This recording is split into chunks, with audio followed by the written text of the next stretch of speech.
The dust devils were spinning across Main Street when Rose Adler saw Mr. Harrington climb down from his buggy, and she knew her time had finally run out. It was July of 1884 in Cripple Creek, Colorado, and the summer heat had turned the high-altitude mining town into a furnace of desperation.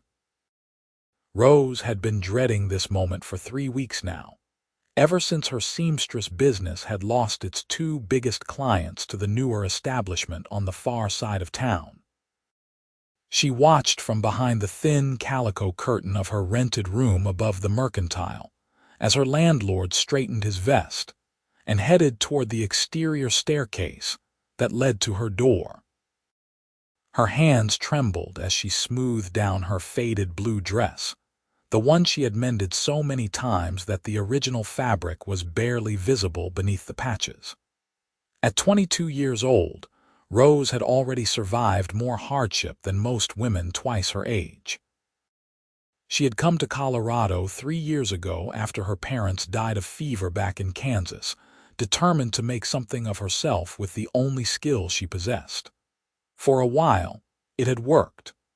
The miners and their wives needed clothing repaired, dresses made, and shirts mended.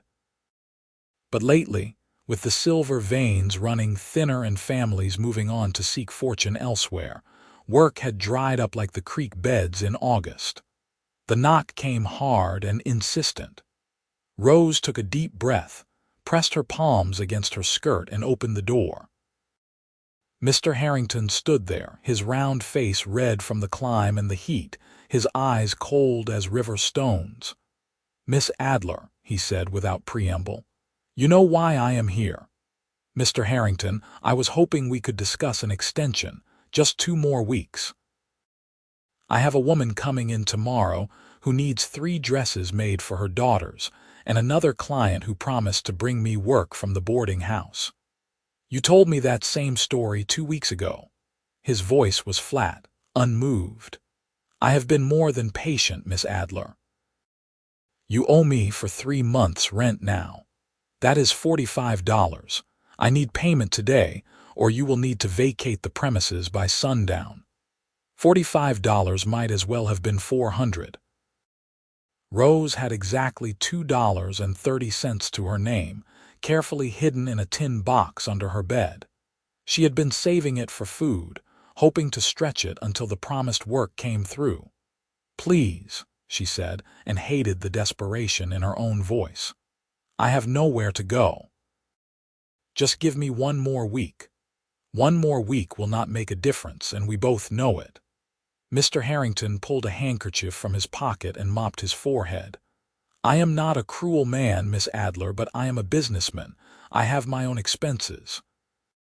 If you cannot pay, I will rent this room to someone who can." Rose felt tears burning behind her eyes but refused to let them fall. She had learned long ago that crying changed nothing. "I understand," she whispered. "May I have until tomorrow morning to gather my things properly?" Mr. Harrington considered this, then gave a curt nod. "Tomorrow at dawn. If the rent is not paid by then, I expect to find this room empty." He turned to leave, then paused. "I am sorry, Miss Adler, truly, but business is business." After he left, Rose closed the door and leaned against it, finally allowing the tears to come. What was she going to do? Where could she go? She had no family, no close friends who could take her in.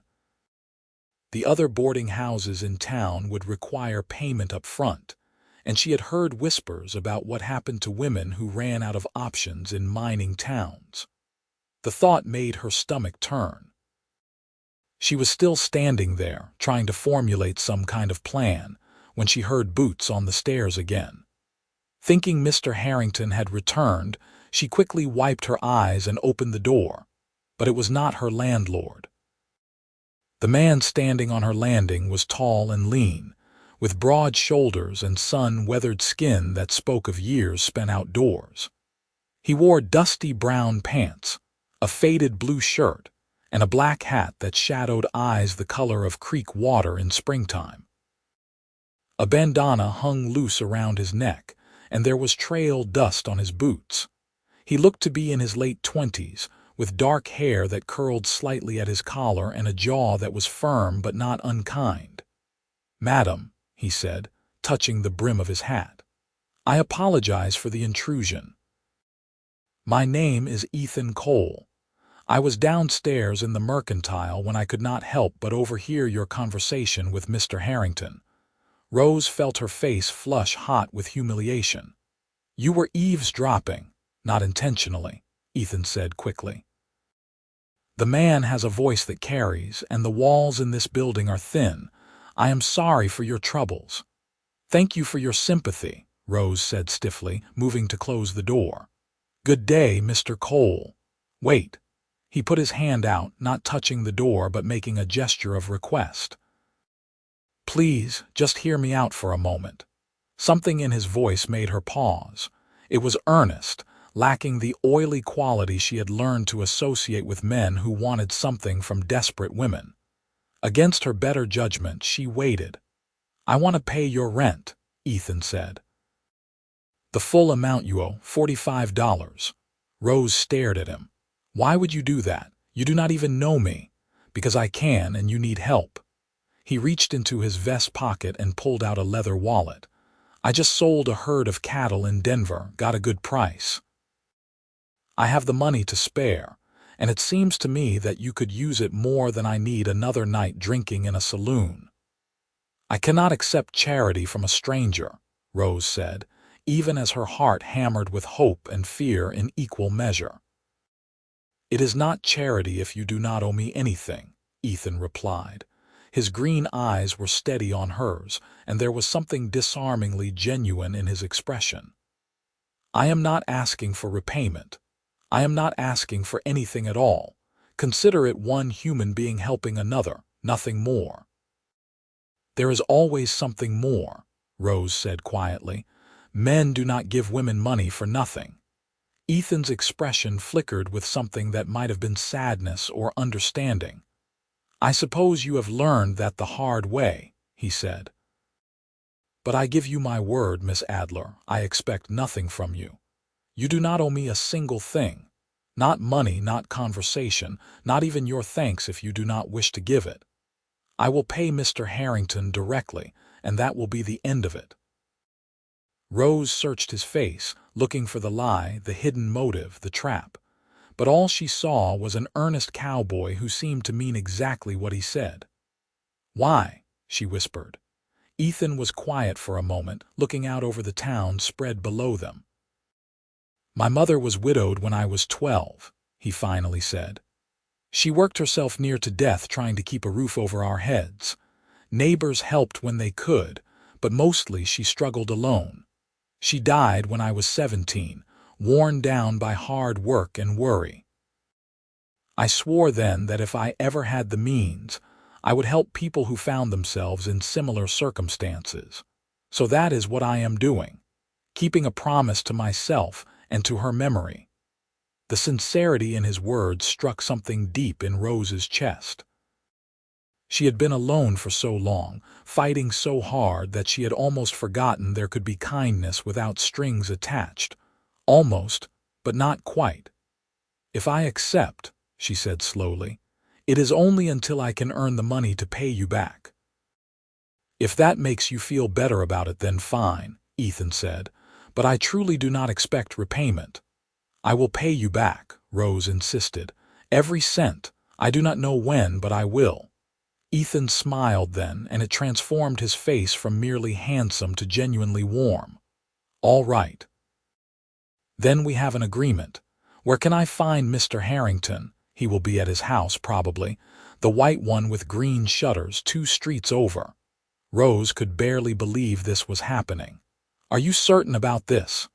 "I have never been more certain about anything," Ethan said. He tipped his hat to her again. "You have a good day now, Miss Adler, and do not worry about Mr. Harrington any more." He was down the stairs before Rose could formulate another response. She stood in her doorway, watching him stride away down the dusty street, his boots kicking up small clouds with each step. She felt as though she had just witnessed something impossible, a miracle wrapped in worn leather and trail dust. 20 minutes later, Mr. Harrington climbed the stairs again, this time with a very different expression on his face. He looked confused and slightly irritated, but also resigned. "Miss Adler," he said formally, "I have just received payment in full for your back rent from a Mr. Ethan Cole. He has also paid for the next 3 months in advance. I do not know what your relationship with this man is, but your account is settled." "Thank you, Mr. Harrington," Rose managed to say. After he left, she sat down on her narrow bed and tried to process what had just happened. A complete stranger had just changed her life with a simple act of generosity. She did not even know where to find Ethan Cole to thank him properly, or to begin making arrangements for repayment. But fate, it seemed, had other plans. The next morning, Rose was walking to the general store to pick up thread when she saw Ethan standing outside the livery stable, inspecting a horse's hoof. She approached before she could talk herself out of it. "Mr. Cole," she called. He looked up and smiled when he saw her. "Miss Adler." "I hope Mr. Harrington found you with the good news." "He did. Thank you. I still cannot quite believe you did that." She twisted her hands together nervously. "May I buy you breakfast? It is the least I can do." "You do not need to do that," Ethan said. "I know I do not need to. I want to." Rose met his eyes. "Please, let me at least express my gratitude properly." Ethan considered this, then nodded. "All right, I would be happy to have breakfast with you, Miss Adler." They walked together to the small restaurant at the end of Main Street, a humble establishment that served hearty food to miners and ranch hands. Rose was acutely aware of the curious looks they received. Cripple Creek was small enough that everyone noticed everything, and by evening the whole town would be speculating about her and the handsome stranger. Over plates of eggs, bacon, and biscuits, they talked. Rose learned that Ethan ran a small cattle ranch about 30 miles south, near Canyon City. He had inherited the land from his uncle 5 years ago and had been slowly building it up ever since. He came to Cripple Creek occasionally for supplies and to conduct business. "It is not much yet," he said, "but it is mine. Every fence post, every head of cattle, I have worked hard for it." "That must be a good feeling," Rose said wistfully, "to have something that is truly yours." "What about your seamstress work?" Ethan asked. "That is yours, is it not, in a way?" "But it feels precarious. 1 month I have work, the next I do not. I am always one disaster away from losing everything." She paused, then decided to be honest. "I thought this month was going to be that disaster." "But it was not," Ethan said gently. "And now you have 3 months to build your business back up. Thanks to you." Rose looked down at her plate. "I do not know how to thank you adequately, Mr. Cole."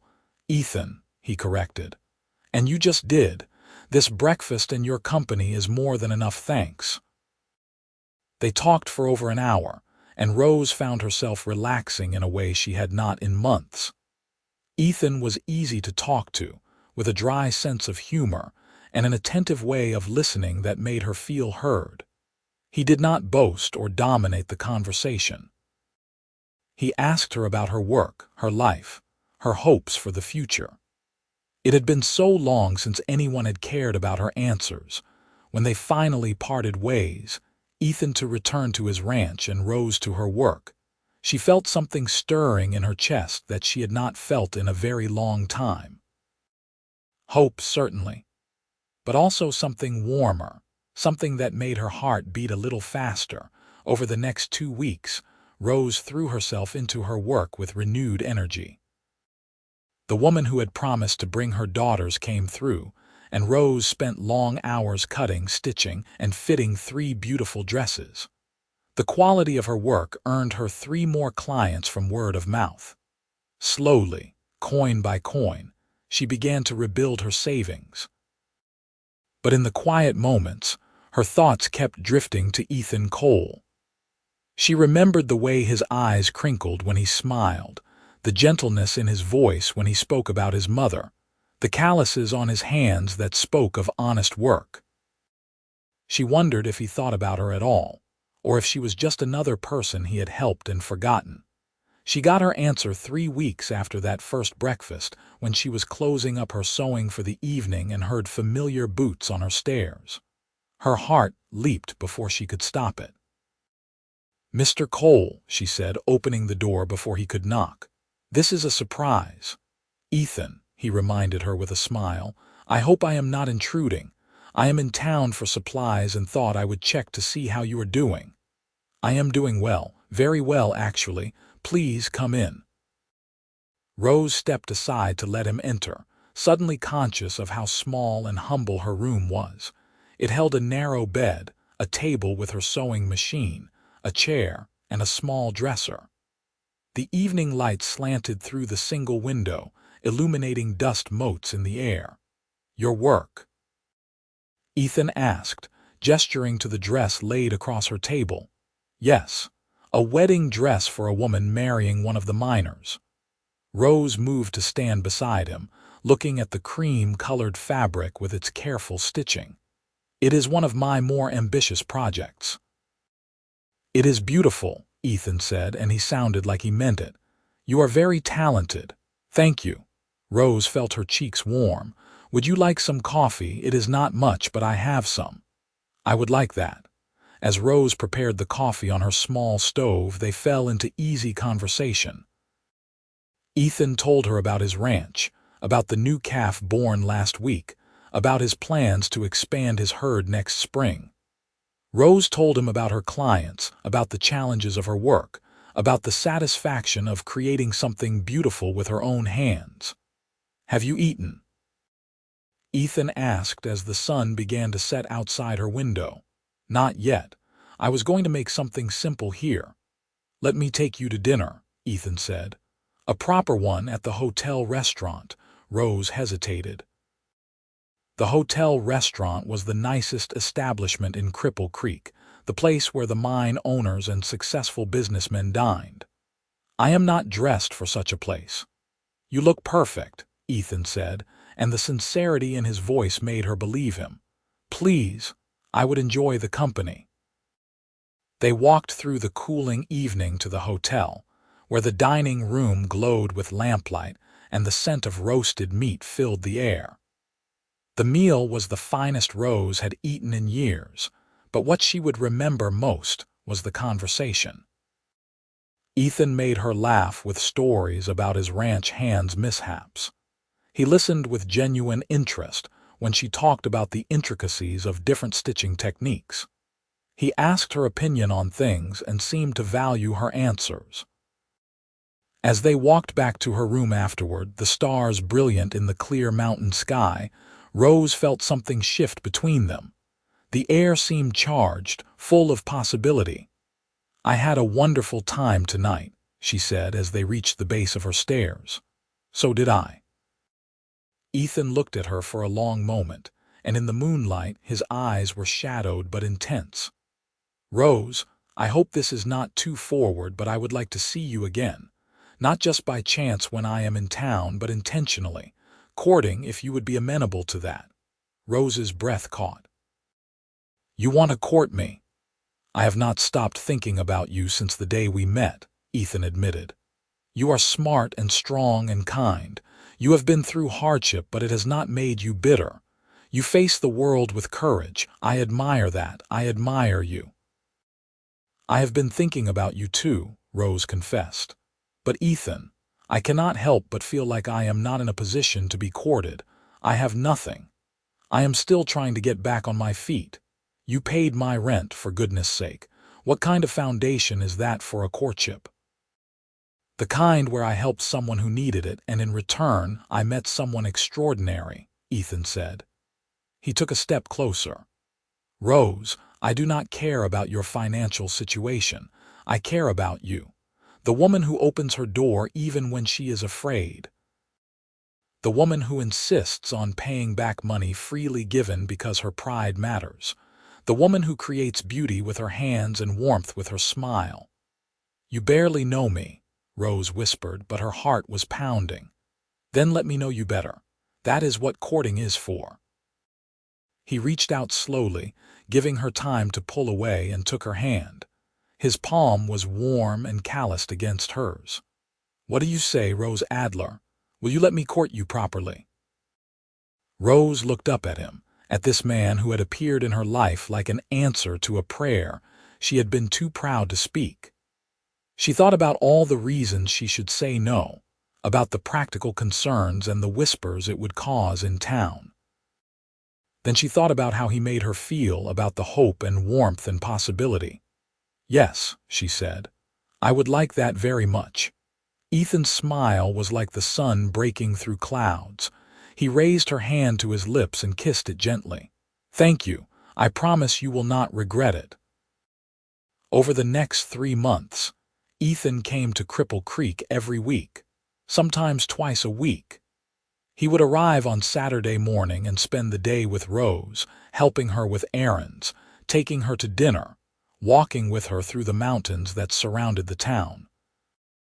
On Sundays, they would attend church together, and afterward he would sit in her small room while she worked, reading or just talking with her about everything and nothing.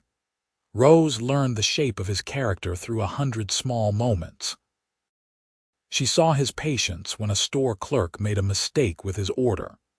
She witnessed his kindness when he helped an elderly woman carry her packages. She felt his tenderness in the way he touched her hand, her arm, the small of her back when they walked together. And she fell in love with him, slowly and then all at once, like a summer storm rolling over the mountains. By September, when the aspens began turning gold in the high country, Rose had saved enough money to begin paying Ethan back. She calculated what she owed with interest and presented him with the first installment, $10, one evening after dinner. Ethan looked at the money, then at her. Rose, I told you that you do not owe me anything. And I told you I would pay you back, Rose said firmly. Please, Ethan. Let me do this. It matters to me. He studied her face for a long moment, then nodded. All right. If it is important to you, then I will accept it, but only because I respect your need to do this, not because I need or want the money. Thank you. Rose felt a weight lift from her chest. It is important to me. I need to know that I am coming to you as an equal, not as someone you rescued. You are my equal, Rose, Ethan said seriously. You always have been. Money does not change that. By October, the first snows were dusting the peaks, and Rose could no longer deny what her heart had known for weeks. She was deeply, completely in love with Ethan Cole. The question was whether he felt the same way.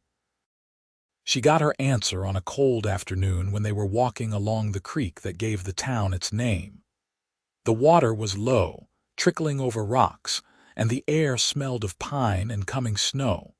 Ethan stopped walking and turned to face her, taking both her hands in his. Rose, I need to tell you something. Her heart began to pound. What is it? I am in love with you, he said simply. I have been for a while now, but I wanted to give our courtship time to make sure this was real and lasting. But I cannot wait any longer to tell you. I love you, Rose Adler. I love your strength and your kindness. I love how you bite your lip when you are concentrating on your sewing. I love the way you laugh when something truly delights you. I love every part of you, and I want to spend my life with you. Rose felt tears spring to her eyes, but they were happy tears. I love you too, Ethan. So much it scares me sometimes. You do not need to be scared, Ethan said gently, reaching up to cup her face. I will take care of you, I promise. Not because you need taking care of, but because I want to. Because loving someone means wanting their happiness as much as your own. I feel the same way about you, Rose whispered. Then marry me, Ethan said. Come live with me at the ranch. Bring your sewing if you want to keep working, or do not if you do not want to, whatever makes you happy. Just say you will be my wife. Yes, Rose said, laughing and crying at the same time. Yes, yes, 1,000 times yes. Ethan pulled her into his arms and kissed her, and Rose felt like she was finally, truly home. His lips were warm despite the cold air, and he held her like she was precious, like she was everything he had said and more. They were married 3 weeks later in the small church in Cripple Creek, with half the town in attendance. Rose wore a dress she had made herself, white silk that had cost her a month's earnings but was worth every penny. Ethan wore a new suit, his dark hair neatly combed, his eyes never leaving her face as she walked down the aisle toward him. The ranch, when Rose first saw it as a bride, took her breath away. It was nestled in a valley with mountains rising on 3 sides, a sturdy wooden house with a wide porch and glass windows. There was a barn, a corral, fields for grazing, and a view that seemed to stretch to the edge of forever. "It is beautiful," Rose breathed as Ethan lifted her down from the wagon. "It is ours," Ethan corrected. "Everything I have is yours now, Rose. And everything I have is yours," Rose said, even though she knew her possessions amounted to very little compared to his. But Ethan just smiled and kissed her forehead. "Then we are both very rich indeed." The first months of marriage were an adjustment, but a joyful one. Rose had never lived anywhere so spacious, so comfortable. She set up her sewing in the spare room, and word of her skills spread to the nearby ranches and towns. Women began making the trip to commission work from her, and soon she had more business than she could handle. Ethan worked from dawn to dusk managing the ranch, but he always made time for her. They would eat dinner together every evening, talking about their days. He would hold her close at night, and she would wake to find him watching her with such love in his eyes that it made her chest ache with happiness. By spring, Rose realized she was pregnant. She told Ethan one evening after supper, nervous about how he would react. His face went through a series of emotions, shock, then joy, then wonder. "A baby," he whispered. "We are having a baby, yes." Rose searched his face. "Are you happy?" "Happy." Ethan laughed and swept her up in his arms, spinning her around the kitchen. "I am beyond happy. I am blessed. We are having a baby, Rose."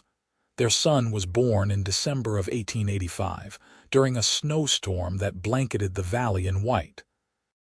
The labor was long and difficult, but when Rose finally held their baby boy, she thought she had never seen anything so perfect. He had Ethan's dark hair and her nose, and when he opened his eyes, they were the same green as his father's. "What should we name him?" Ethan asked, sitting on the edge of their bed, his voice full of awe as he looked at his son. "I was thinking James," Rose said. "After your uncle who left you this ranch, if you like that." "James," Ethan repeated, trying it out. "James Cole, it is perfect." He looked at Rose with tears in his eyes. "Thank you for him, for this life, for everything. I love you so much." "I love you too," Rose said, exhausted but happier than she had ever been. The years flowed by like the creek in summer, constant and life-giving. James grew from a baby to a toddler to a boy with his father's adventurous spirit and his mother's careful hands. Rose gave birth to twins when James was 3, a boy and a girl they named Samuel and Sarah. The house that had once seemed so large filled with noise and laughter and love. Ethan expanded the ranch, hiring hands to help with the work as the herd grew. Rose's sewing business thrived, and she took on an apprentice, a young woman from Cripple Creek who reminded Rose of herself at that age, determined and talented and in need of a chance. On their 5th anniversary, Ethan surprised Rose with a trip back to Cripple Creek. They stayed at the hotel where they had their first real dinner together, and they walked the streets where they had fallen in love. Rose insisted on visiting her old room above the Mercantile. The building was the same, but seeing it now, through the lens of time and change, it looked smaller and shabbier than she remembered. "I was so scared that day," Rose said, standing at the base of the stairs. "When Mr. Harrington came demanding payment, I thought my life was over. I thought I had no options left." "I am glad I was there," Ethan said, putting his arm around her. "Glad I could help. You did more than help. You changed everything." Rose turned to face him. "Do you ever regret it? Paying my rent that day, getting involved in my troubles?" "Not for a single second," Ethan said firmly. "That $45 was the best investment I ever made. It brought me you, our children, our life together. I would pay it 1,000 times over and count myself lucky." "I finished paying you back, you know," Rose said with a small smile. "With interest. Last year, when the profits from my sewing were especially good. I know, though I still maintain you did not owe me anything." Ethan pulled her close. "But I understood why you needed to do it. Pride is not a sin when it is about respecting yourself." They walked through town hand in hand, visiting the church where they were married, the restaurant where they had so many dinners, the general store where Ethan had been standing that fateful day. Everywhere they went, people congratulated them, asked after their children, commented on how well they both looked. That evening they had dinner at the hotel restaurant again, sitting at the same table if they could manage it. Over wine and good food, Rose reflected on how much had changed. "Do you remember what you said to me that first day?" she asked. "You said I did not owe you anything, just like that, as if it were the simplest thing in the world." "It was simple," Ethan said. "You needed help, I could provide it. There did not need to be strings attached." "But there were strings," Rose said softly. "Just not the kind I feared. The strings were connection and gratitude and eventually love. Good strings binding us together." "The best kind of strings," Ethan agreed.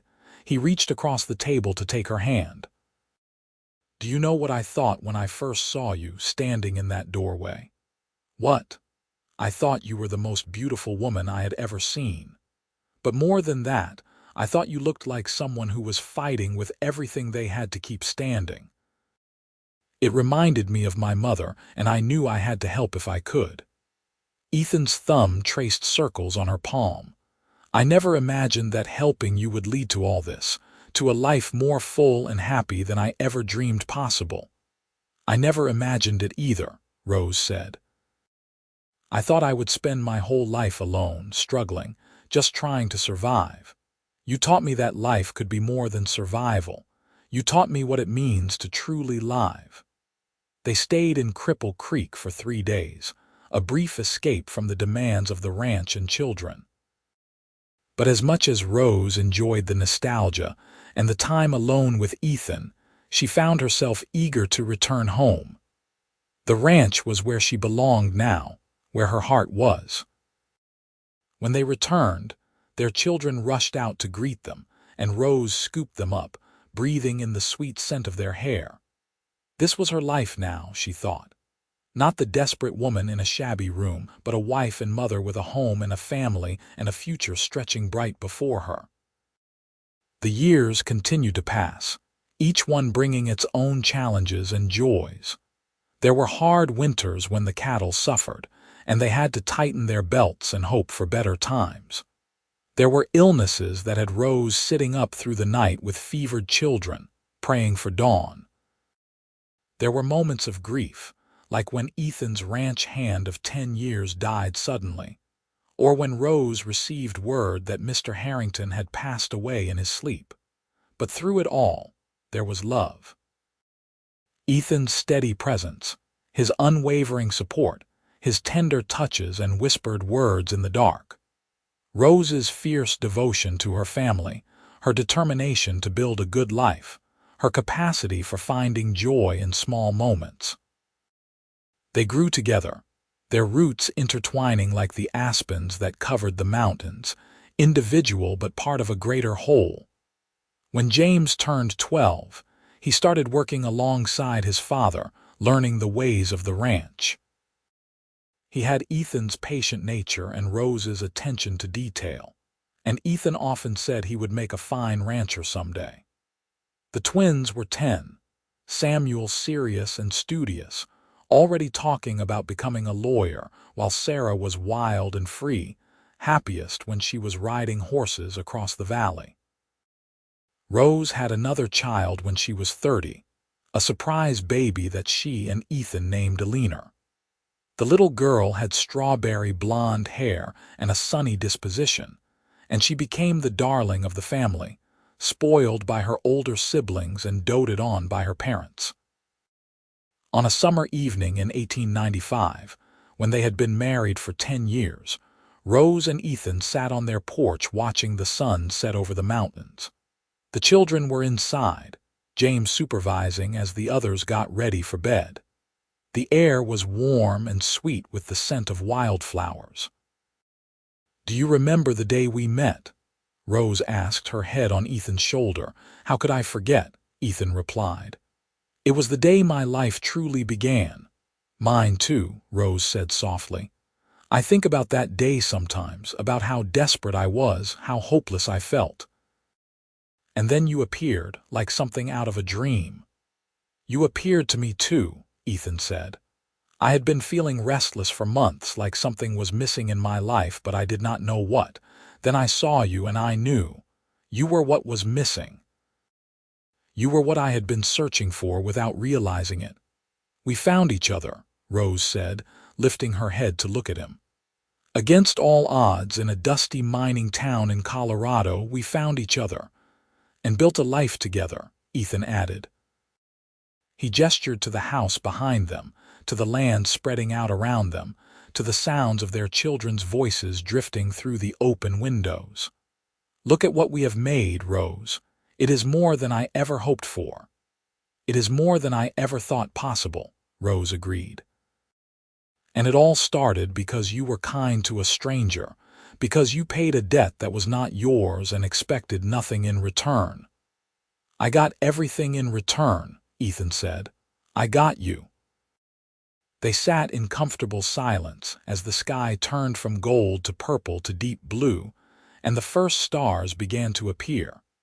Rose thought about the girl she had been, frightened and alone in a rented room. She thought about how close she had come to losing everything, and how one moment of kindness from a stranger had changed the entire trajectory of her life. "Thank you," she said suddenly.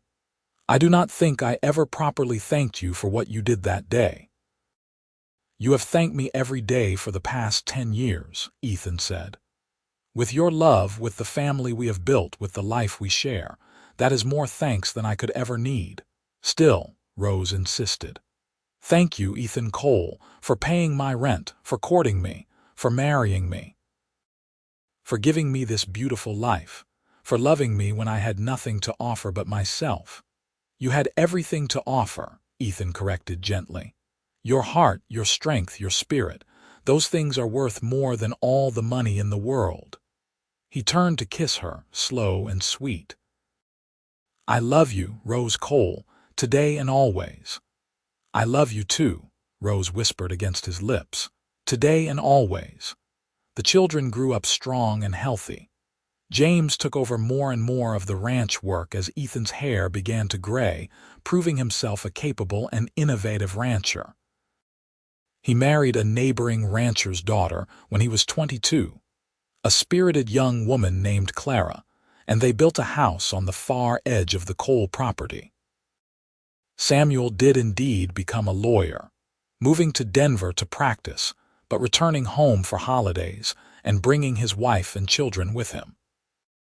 Sarah married a horse breeder and stayed close to home, her wild spirit never quite tamed, but channeled into a successful business breeding and training horses.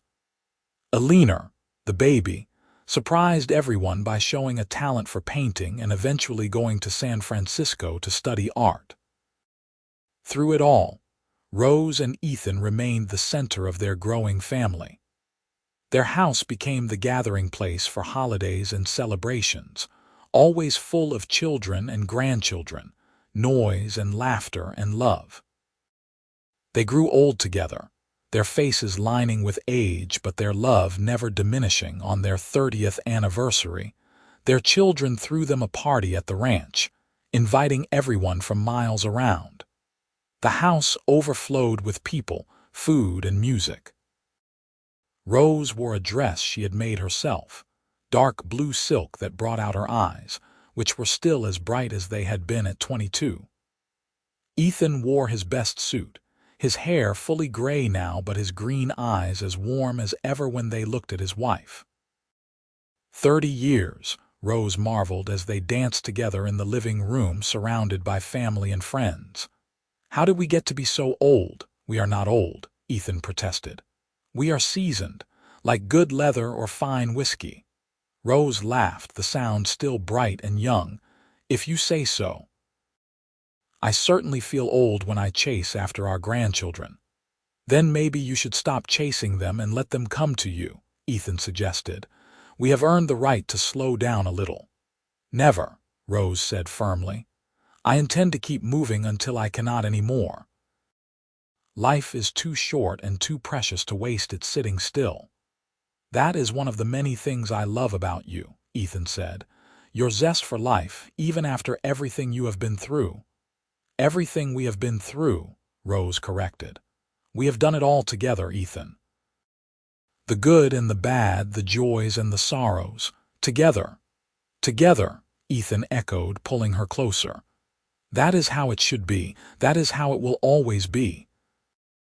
As Rose looked around the room at her children and grandchildren, at the home she and Ethan had built together, at the life they had created from nothing but hope and love, she felt a contentment so deep, it was almost overwhelming.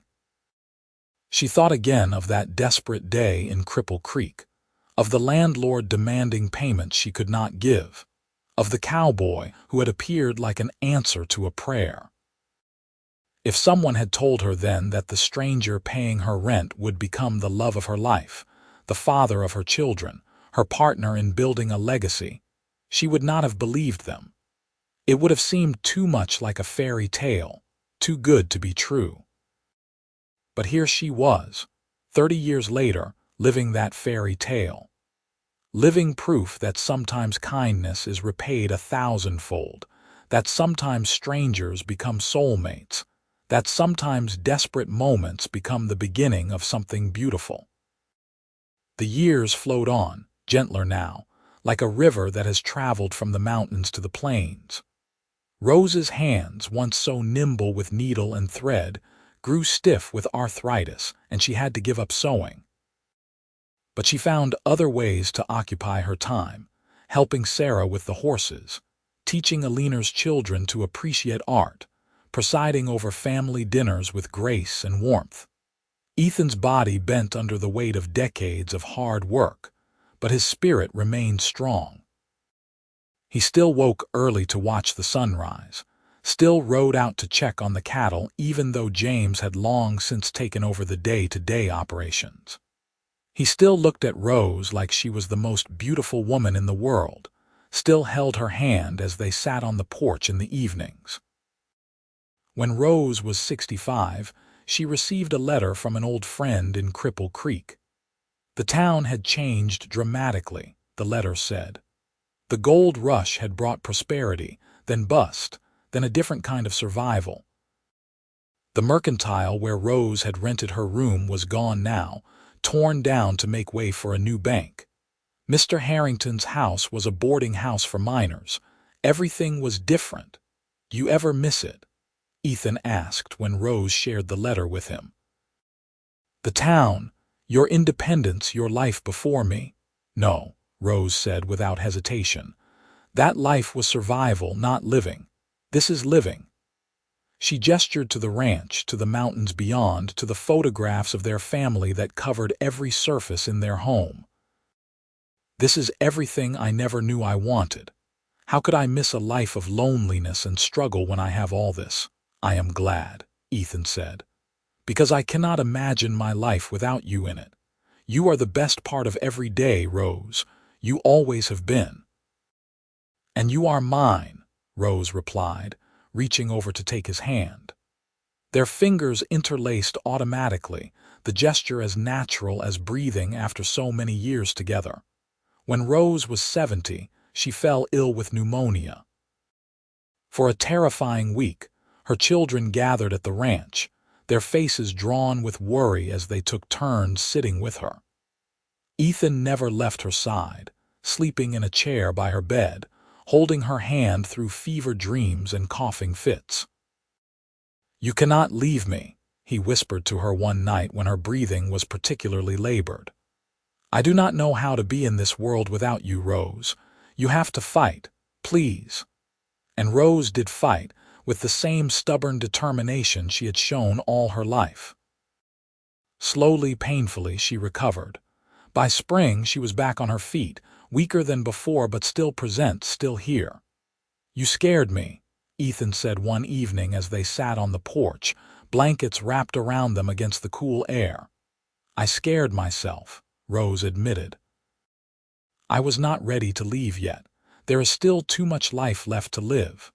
"Good," Ethan said, his voice rough with emotion, "because I am not ready to let you go, not for a very long time." They were granted 10 more years. 10 precious years of watching grandchildren become adults and have children of their own, of seeing the ranch continue to thrive under James's careful management, of holding each other close and being grateful for every sunrise. Rose died peacefully in her sleep on a spring morning in 1921, at the age of 80, with Ethan beside her and her children in the house. She simply went to sleep and did not wake up, slipping away as gently as a sigh.